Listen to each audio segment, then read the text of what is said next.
Welcome to DRC Stainless Works. So I've had a lot of requests to do a video on how I built my grain grinder. So I'm going to do a little video for you today on how I built my grain grinder. So you know that I'm all about building stuff here out of what I have to utilize extra parts for extra things, right?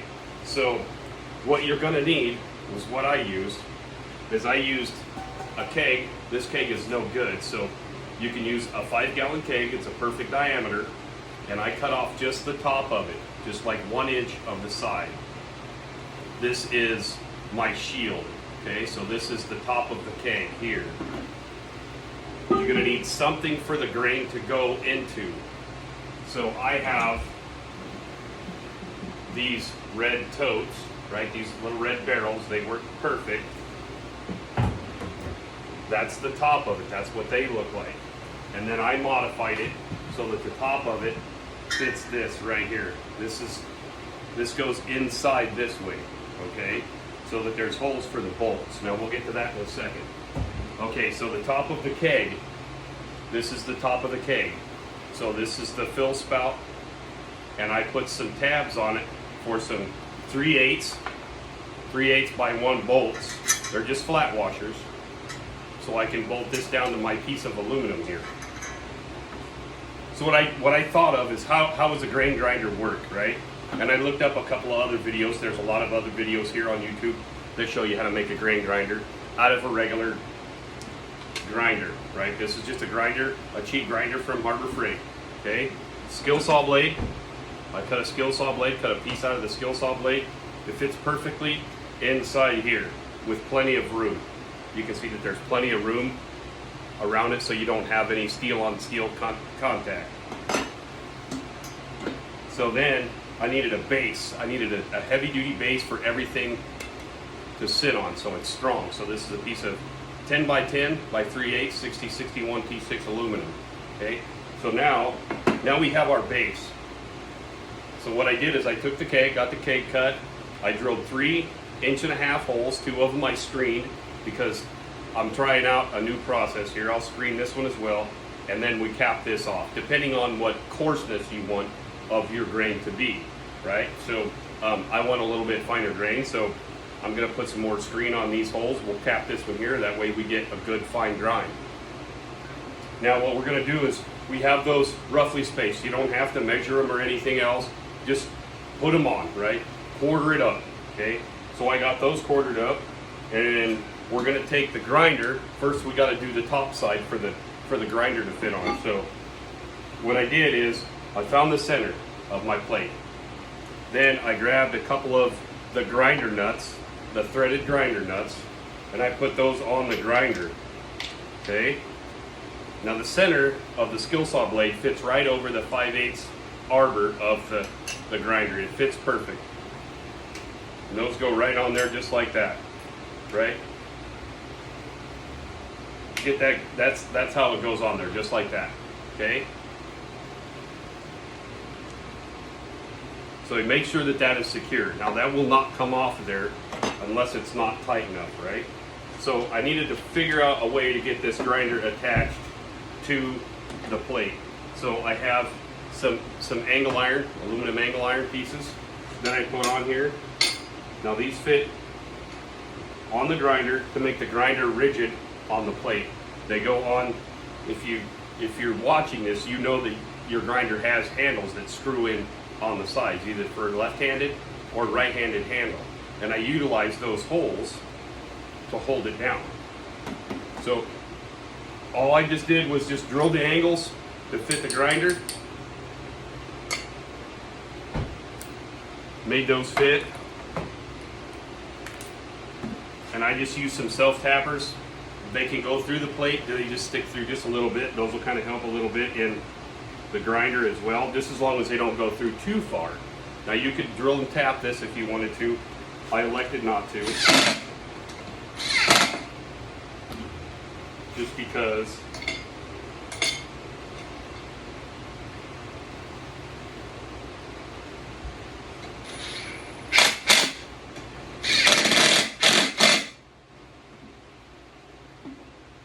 So now we have our angle iron plates that are on for the grinder to be held on with. Now those self-tappers just barely stick through. You can see they just barely stick through, which they will not interfere with the blade because the blade sticks off of here roughly about 3/4 of an inch. So now we'll put our grinder in, right? So now our grinder fits perfectly in those angles, right? And it's centered right on that hole, perfect center, okay? Center is key and keeping the grinder straight. So now, I keep all the nuts and bolts from all kinds of car automotive work, okay? So these are metric threads in here. I think they're like an M12, M8, something like that. So now we can just thread these right into the grinder on the sides, and that will hold the grinder into place.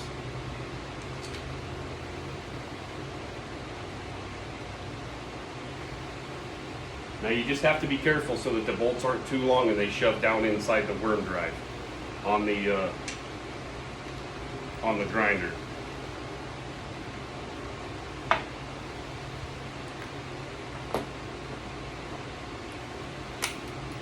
So those are a 13 millimeter or 12 or a half inch, close enough.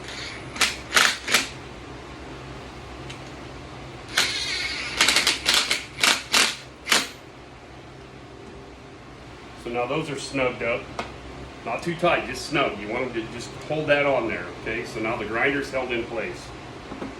Now, it's not perfect level this way, okay? It's good this way, which is rotation like this. We got to get this rotation. So what I had to do was I had to take a small piece of flat bar and radius it so it fits right up underneath the grinder, just to hold the back side of it flat, okay? That's all I had to do.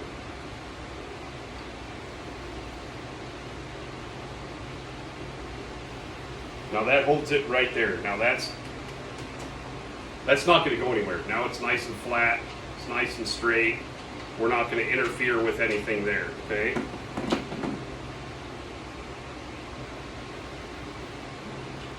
Now we can put our blade on. So now we have this nut on the grinder.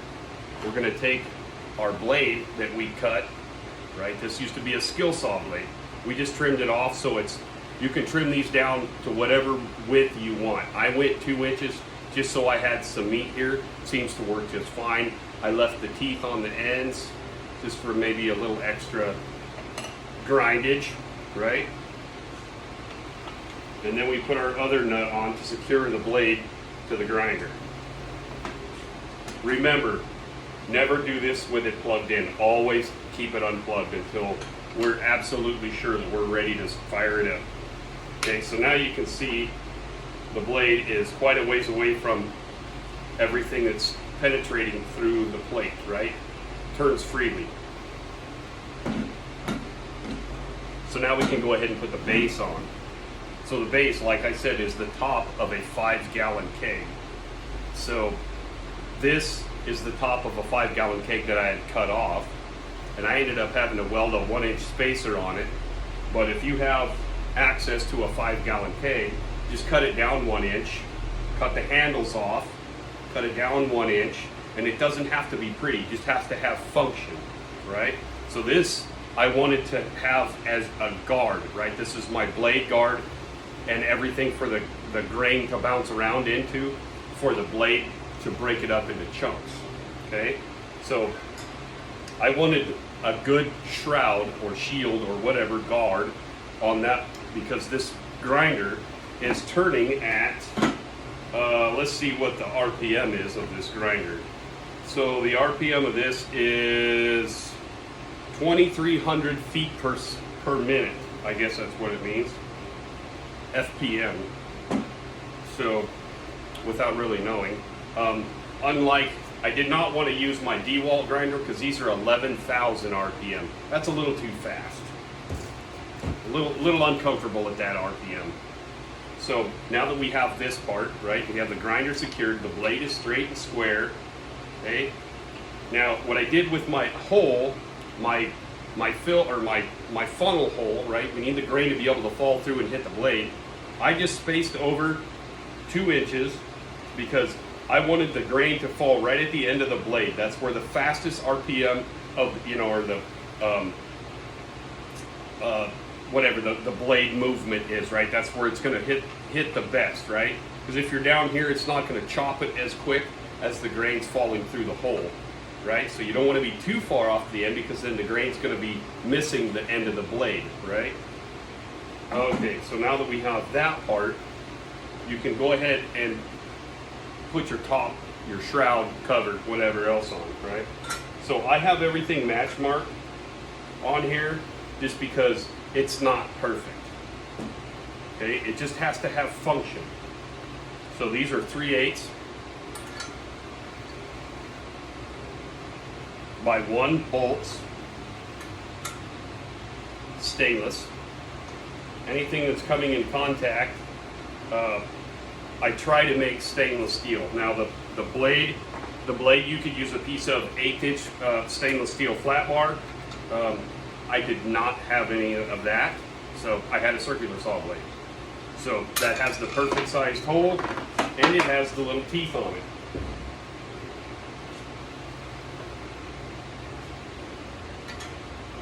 The blade is not going to erode, so that I really don't have to worry about. But it would be nice if it was stainless. So we'll just tighten those up. There we go. And make sure our rotation is good. It's not hitting anything. You can rotate that inside. Okay, we're good. Shroud is good. So now we'll come to the fill part of it, right? So how are we going to get the grain down inside there? So I'm resourceful.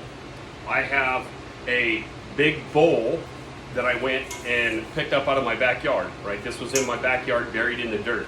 Don't know why, who put it there, whatever. Don't take one of your wife's good stainless steel bowls because that will, we'll never see you again. But anyway, I use this bowl for a lot of things, right? I use it for a funnel, I use it for everything. So I'm going to use it for this as well. So this has a 1-inch piece of pipe that I just purged in the inside, right? In the very center of it. And then I took an 1.5-inch ferrule, 1.5-inch long weld ferrule that attaches right to the 1-inch, same size ferrules. And I have a piece of 2-inch schedule heavy, right? Like 1/4 inch piece of aluminum pipe that I put a couple of tabs on. So this pipe fits perfectly over top of that ferrule. So I can take this off when I'm not using it, and I can use it in other places. So that's a good find right there. Okay.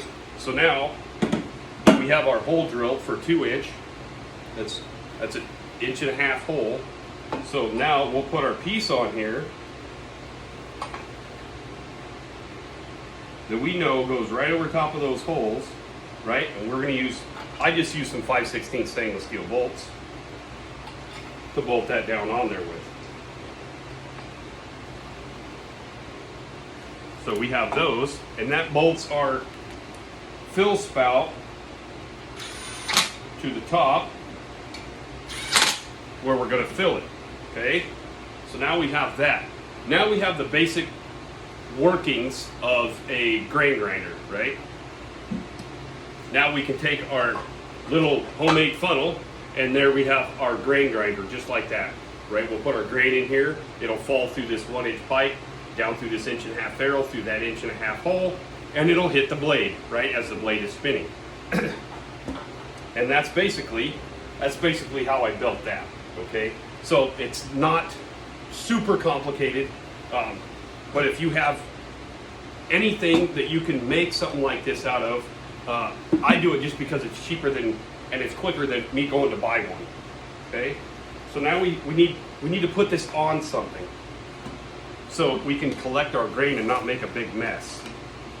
So what are we going to do about that, right? We already showed you the red barrel. So I have the red barrel right here that I have. I had to cut the threads off the very top for the top to screw into for the keg to fit into. So that keg top fits perfectly inside here. Then I had to drill some holes for the bolts to go through so that it fits in here just like so. It's a snug fit. It fits perfect. Just like that. Right? Oh, we got it on the wrong side here. We got to go this way. Here we go. There we go. Now it fits perfect on there. Right? I forgot my match mark is up here. So now it's nice and snug. It's nice and flat to the top. We need to be able to secure this down. So this top of this plastic is really, really thick. So I have some really long, big Phillips screws, right? Some good size screws.